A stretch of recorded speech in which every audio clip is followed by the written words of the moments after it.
Greetings! I'm Jus Brandy Guzman, and today I'm providing you a demonstration of Cressential, an issuance and verification system for academic records. In this video, we are going to focus on Student Portal, wherein students may request any documents that the Registrar Office released for their various uses. Let us now begin. First, on the login, we can see the two particular methods wherein the user can access the system. First is the email and password input, and the other is through the use of the MetaMask. For this particular video, we are going to use the MetaMask login to emphasize this particular function of the system.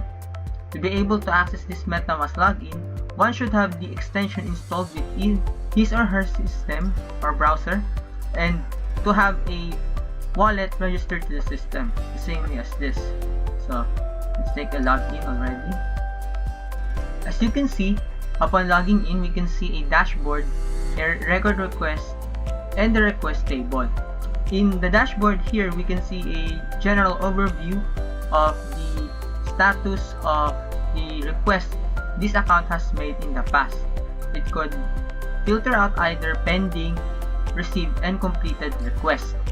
And below, there is also a general overview of the status of both payment and request, along with the control number and the record type. And now, let us jump into the main part of this particular portal, which is the record request function. Here, you can see in the screen a request for and the purpose part. So, to be able to request a document, the user shall select first a type of record that it needs to request to the office. Selecting a diploma or any other type of document will show the price of this document, and adding to this is selecting the add request will allow the document be added to the cart, the same way as electronic shopping works. But the user can also remove the requested document if he or she decides to not proceed with it. And at the same time, the system supports a multi-request for particular documents. So let's take an example for this. As you can see, the total amount has been already added by the system, and it cannot be edited since the system computes it on its own. And here on the right side is the purpose. So here we can put anything that we need to have for the purpose of requesting a particular document, such as record here, add request, valuation, and the others can be used for other types of document wherein the purpose has not been specified. So to confirm the request, it will prompt a message wherein it lists down a summary of the total amount, the purpose, and the types of document you are intending to request.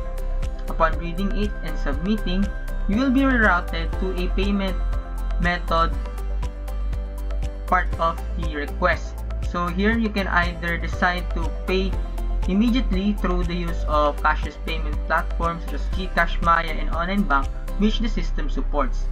But at the same time, if you decide to pay later, you will have to go to the office to be able to pay for the document. Let's try paying it through the use of GCash.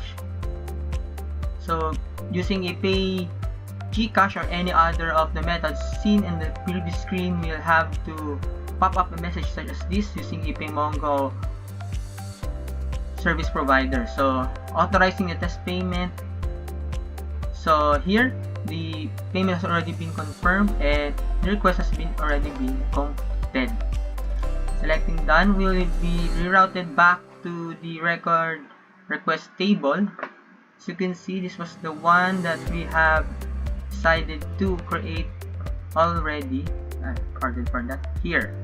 So this was the list of documents we have requested, and it's already paid, pending, and we can already view the document. So here you can see the list and the applicant information, as well as all the general information, specifically the date requested and the date releasing, and the payment status as well. So going back here, so let us try to have the other unpaid transaction. So here in the system, a user can cancel his or her request if the status has been not unmarked yet as not paid. So unpaid here in the payment status, and also pending as well. So if you try to select here, are you sure you want to cancel request? Cancel request, it must be marked as cancelled. Here, if we want to have the other request to be paid, if the payment status is unpaid, we can do so as well. So doing the same here,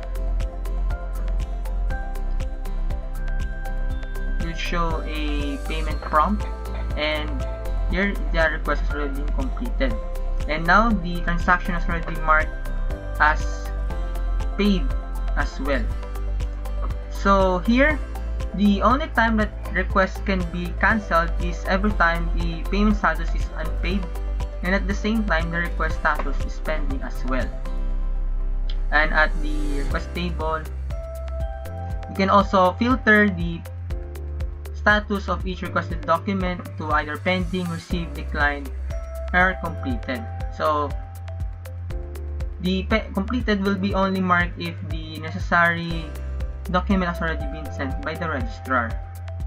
So that's it for the demonstration here, and we're going to proceed to provide you an example later on how the receipting of the document would look like.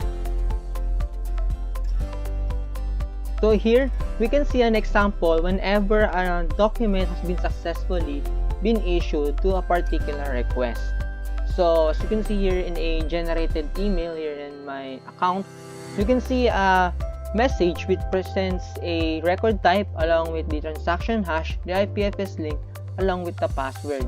So here, these parts are very important in the verification process because this will be the values that will be used in having access to the requested document. So let's try this document. So password is being here and testing out if the information provided by the email is correct. So submitting, so as you can see, there is a access already on the document since the password has been correct and the information has been presented.